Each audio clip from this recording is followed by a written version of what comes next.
ಬದುಕಲ್ಲಿ ಎಂದು ನಾನು ನೋವಲ್ಲಿ ನೋಡಿದೆ, ಮುಳ್ಳಲ್ಲಿ ಓಡಿ ಬಂದೆ ಬೆಳಕನ್ನು ಕಾಣದೆ. ಮುಳ್ಳೆಲ್ಲ ಹೂವಿನಂತೆ ಮೃದುವಾಗಿ ಹೋಗಲಿ, ಕಣ್ಣೀರು ಇನ್ನೋ ಮುಂದೆ ಪನ್ನೀರೇ ಆಗಲಿ.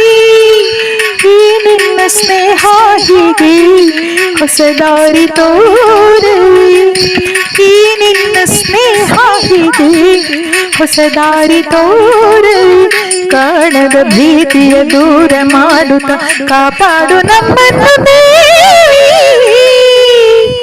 ಬಾಳಲಿ ಜ್ಯೋತಿ ಎಂದು ಆರದಿರಲಿ, ഇരുളನ್ನು ತುಂಬಿ ಶಾಂತಿ ತುಂಬಿ ಸಹನೆ ತುಂಬಿ